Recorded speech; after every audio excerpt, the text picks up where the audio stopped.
Today, we want to introduce to all of you Lynn and Orator. They are currently in a battle with Squadron Energy over a wind farm that will feature more than 50 wind towers standing over 270 metres tall within 5 kilometres of their property. The closest standing at just 1.2 kilometres from their place. 3, 2, 1. So one of the interviews we did up at Crookwell was with Lynn and Orator. Yep. That we did on the night at the community meeting. Their story is one of frustration, a lack of consultancy, and a fear for what their future holds. Vaccine injured from 2020, they're worried that their health will be further impacted by the effects from these towers and a whole lot of other things. Yeah, well, the first things you said was exactly what everybody else said as well. Yeah. This. Fear, consultancy. Yeah, exactly right. Everything. Should we have a look at the interview? Sure. Righto. I'm Lynn Armour and this is Orator Lashmore. We live in the Bookham area.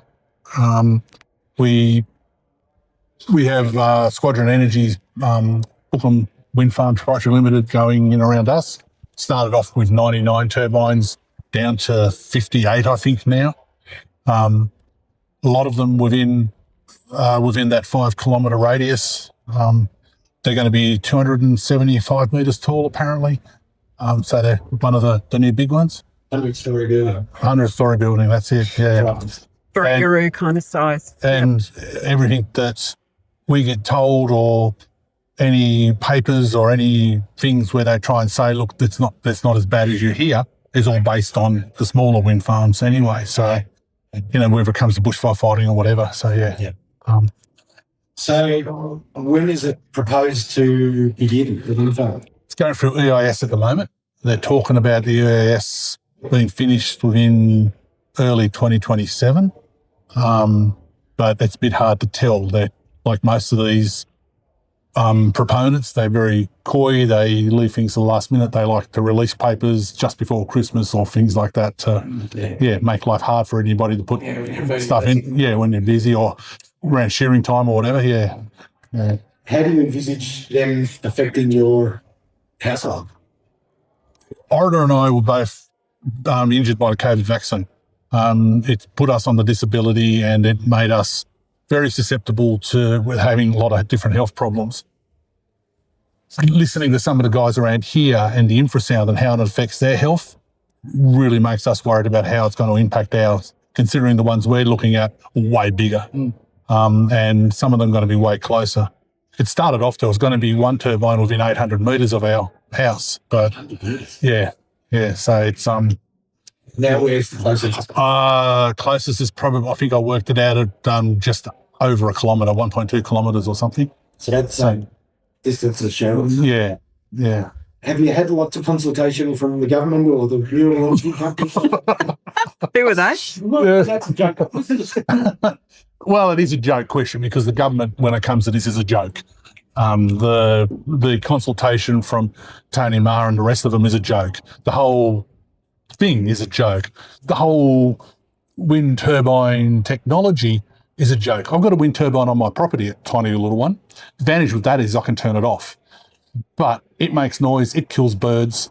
It's only about 20% efficient. So a 2,000 kilowatt inverter, I'm battling to get 200 watts out of it most of the time. Yeah. Absolutely pointless. Waste of $2,500 several years ago. So and what I understand from the big ones, they're no better. Yeah. So the other day, for instance... Probably worse. Probably worse. Yeah. Like we were driving past Gunning the other day. It was an overcast, miserable day. No turbines were turning. There'd be no solar power coming.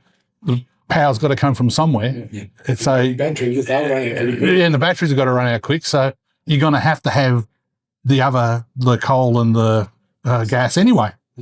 So what are we doing? Exactly. What are we spending our money on? Yeah. What would your advice be to people who are living in a proposed renewable energy zone that has a proposed wind farm on their land? For us, it's been liability. So we listened to Dominica Tannick in the last meeting we had here, and she's the lawyer? She's the lawyer out of Melbourne. Environmental lawyer. Yeah. It became very clear to us that we have to prepare for them to go ahead. For me, fighting the government, fighting the proponent, doing all of that, all of the petitions and social media and all of this stuff no disregard, no disrespect to you guys, but it falls on deaf ears, and it's designed to keep us busy, like whilst it all goes ahead anyway. Ultimately, there's a penny sharper, wherever it is going to sign the paperwork and do it anyway. For me, it's what do I do if it gets built, and how do I get prepared for when it gets built?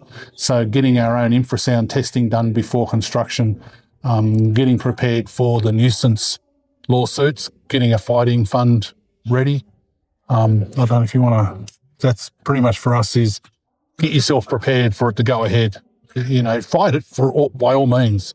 But if you find a bit of wildlife which is endangered, they're not going to stop for that. They're just going to pay their credits and move on, So we've just found from when we got injured by the vaccine, we ended up finding out it wasn't just the same batch that we got injured by, it was the same vial. So there's 5 shots from one vial. And we found that the same government playbook is exactly what rolls out about these things, the whole gaslighting, the whole shifting from one to the other, no one takes accountability. And this is where we've gone. If we're trying to learn from what's happened to us, and put these things into place. So had we thought about these things in the beginning as who takes responsibility, who's liable prior to being injected, we wouldn't have got injected. We wouldn't have got injected. But there would have actually been procedure afterwards. And that's what's been missing through all of this. And just seeing exactly like the health effects on people, let alone animals and the environment, is just vast. And again, it's the same playbook. But we have been, we've now got 2 specific letters that communications that we've had with Squadron for Bookham Wind Farm. Both on liability and assurance, and they've just saying that they're not taking responsibility. Through their legal team, the project manager has stated very clearly and emphatically they take no liability responsibility for bushfires, for our health, for property values or insurance. They take none. So the only other person then it falls to is the host, and this is where we've been working. We know technically that's not exactly true, but that's what they say in their legal document to us. So once again, this is all steps in getting prepared for when it comes to court, because that's where it eventually will come to, is getting prepared for that for us. Yeah. So the hosts in our area, we've only got about 160 people in our little locality. A lot of them are old farming families, multi-generations, 5 and 6 and more generations coming on, who've taken it, and it's absolutely smashed communities. And that's what the whole plan is behind these things. So, but, the implications are huge, but it's very closed down. And these potential hosts were anonymous for a long time because it was just after those lockdowns and there was very little communication, and they saw people building and making big changes to their properties and investing, things like that, knowing that what they knew, they felt they were completely in the right to not tell anyone what was happening. And they felt that, it was their confidentiality with their agreement. So that then divided the community just because of omission, not because of admitting. And that schism is huge. Yeah. The other thing that happened in Bookham was HumeLink coming through. A lot of land was acquired. So a lot of the bigger hosts have said, well, if I'm being forced to have the power lines, I may as well just go the whole hog and have the wind turbines and stuff as well. So there are probably 2 or 3 multi-generational landholders who have gone that way and have just thrown their hands up and said, I may as well get as much out of it as I can, even though they've made tons of money out of HumeLink anyway. It's obviously it's not enough. But it's also been, the hosts have been very closed to any form of communication. So where there has been a bit more openness and community and doing things, different events, even sharing information like the documents that we've got back from Squadron saying in writing, this is what we've got. Not even willing to want to look at these documents. And that gives them foreknowledge. Like We're trying to say, let's actually have a discussion going forward as a full community. Let's negotiate as an entire community, not just like if there's benefit, let the entire community, because as far as I'm concerned, if you are a host or you signed onto a license agreement first, you should absent yourself from any community voting on what happens with that money, because you have a pecuniary interest. And when I've been at these local meetings, I'm actually starting to see, and in previous notes, because I've only started to get well enough to join back in, they're not declaring pecuniary interest, yet they're taking, Squadron's just got 62,000 and they've just... For a playground in Bookham with some other things. Most of those are host or host-related people who are making decisions for that, and there is no pecuniary interest that's been recorded in minutes. So I don't think people are understanding the legally binding situations. The other one that I've been hammering, and this is now going over 2 cycles, Squadron have a major sponsor of a football team, St George Illawarra, and in the Riverina, and through part of the regional schools project, they have a thing called, Riverina Blitz, where they bring out certain football team members and stuff, and they've brought out, Squadron have brought out a number of their Illawarra teams, but they've been taking pictures of kids in schools and coming out to the schools where these things are, and then using pictures when they're at the schools onto the websites of like Bookham Wind Farm or that, and then claiming it as community engagement. And when I started following this up last year, and I wrote to the board of St George Illawarra and asked for a response. They've still never responded. I've written to the Minister for Education, interestingly enough, on his quick bio on the Department of Education, his favourite football team was St George Illawarra. I just couldn't believe all these correlations. The schools didn't even know that that's what they were doing, was in community engagement.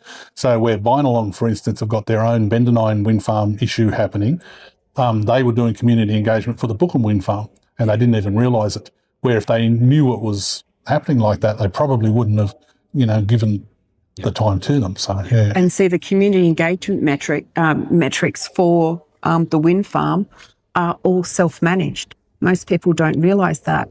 And communities are so small that they can't meet minimum just by the community. So then they go out, they pick and choose what they want, when they want, how they want to do it. There's not community consultation in it. Then they'll hosts or related to hosts will actually go and apply for these community grants. And it's like, hold on, not only have you radically changed our community, you've split our community, and then those people are hosting and now, or related to hosts, are also the ones who are making more benefit. So those of us who actually want to say, stop, this needs to be a whole of community event because we're only so small. It needs to also involve our councillors in Yass Valley and Snowy Valley, because we go across too. We've ended up with good benefit and some really great councillors and mayors. But look, it is so deceptive and so underhanded. And we've got it easy to getting close to 100, like hundreds of emails that were written across multiple levels of state and federal and local, and state and federal particularly. They all undercut us as ratepayers. The other thing I would suggest is don't believe a word the proponents or the hosts say. It's all lies. Yeah. Every single word that comes out of their mouth is all lies. Even the amount of money they might offer you as a neighbour agreement or as a host is a lie. But the hosts are finding this out now is, oh, no, that's not the money you said early on. So You're hearing this over and over again. And the way, particularly because we're dealing with Squadron, the way that Squadron seem to come at it is that they, and particularly dealing with Andrew Forrest, it's almost like this cult of climate change, and their hosts are being that you're saving the planet and you're doing the most amazing work and no one understands you and you're the special people and everyone else is crap. You got a feel for Lynn and Orida, don't you, mate? They've had a rough 6 or 7 years, haven't they? They've not had a good time of it, have they? No, exactly right. The LS been turned upside down since 2020, and they've gone from a healthy, happy life to having to live with health issues and now fearing that they may be more susceptible to what comes from the wind turbines, because they go into the room that we were in and you hear people talking about the impacts, and you heard Dr. Mariana talking about the impacts, and people were walking out of there nervous. Yeah. No doubt about that. They weren't looking forward to what was going to happen, that's for sure. Exactly. Now, 50 towers at 275 metres tall, mate. 270. How big were the ones we saw at the last place? They were 150. They were so nearly double that. Yeah. Freaking hell. It's insane.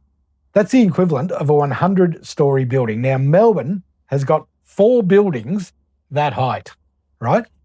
It only has 16 that are 70 stories high, which is about 220 metres. And everything else is below that. So when you look at the Melbourne skyline, you've got to look up and then imagine a whole lot more buildings. Now, interestingly, Sydney does not have a building that tall, not one single building.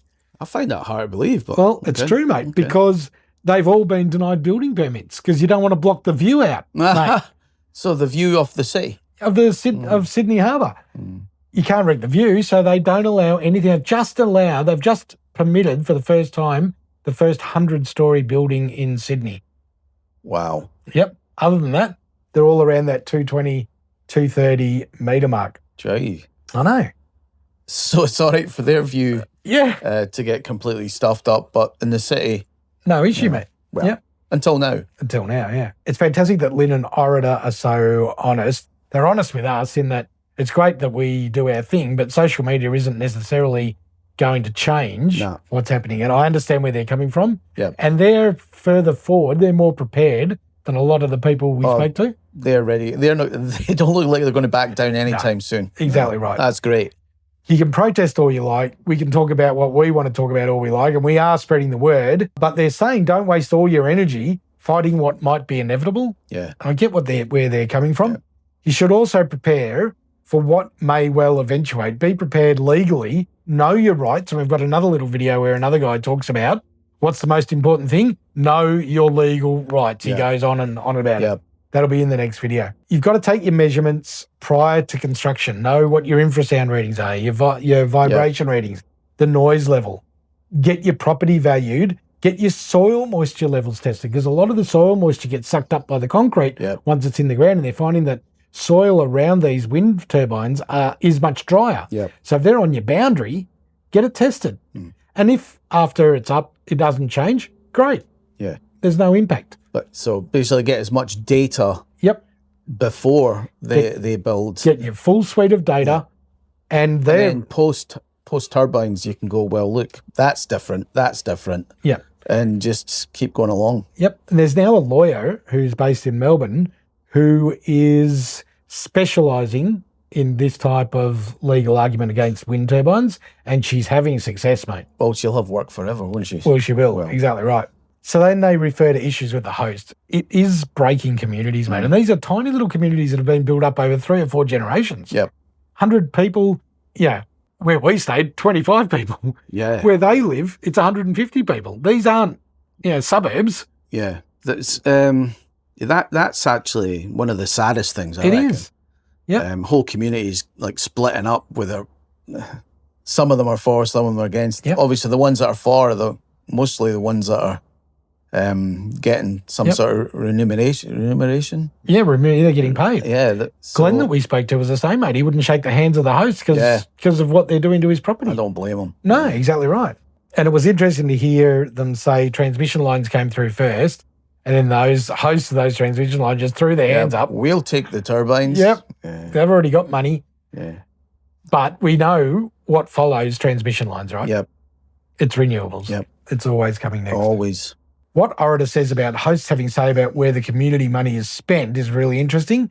And she's right. They should be excused from making those decisions. If you're getting millions of dollars or hundreds of thousands of dollars as a host, you shouldn't have any say on where a playground goes or what football team comes out and visits. I know, because it's obviously where your loyalties are lying, right? Your loyalties are lying with the turbine company. So kind of, they shouldn't be allowed to They're double dipping, mate. I agree. And how sneaky are these energy companies, right? So they falsely project kids from schools as a community engagement. The kids think the football team's coming out to have a chat with them. Yep. They click them photos and say, oh, yeah, we, as a wind company, we engage with the community. What a load of rubbish. Just a pack of dogs, Yeah. aren't they? Pack of dogs. That's not community engagement. Nah. Community engagement's where you go out and listen to the community about what they're worried about Yeah. and what they want to see happen. Not send some footballers out to see some kids at, And get at the some primary cheap, school. get some cheap pictures of it. Yeah. And to look what we've done. Yeah. So again, we thank Lynn and Orator for their time and explaining that it's not just about what we do before these things go up. Yeah. Make sure you're well and truly prepared for what comes after. Yeah, I've post turbines, definitely. Yeah. But if anybody's going to be ready for them, those two guys are. Yeah. And good on them. Yeah, exactly right. Good luck. Yep. And now everyone's forewarned. Mm. Yep. So while it's terrific that we're all fighting these things and there's every chance that we'll have some success. But if we don't, there's got to be further. Plan B. Yeah, there's got to be further Got to have steps. a plan B. Yeah, Exactly definitely. Right. All right. Let us know what you think, everyone. Thanks, guys. See ya.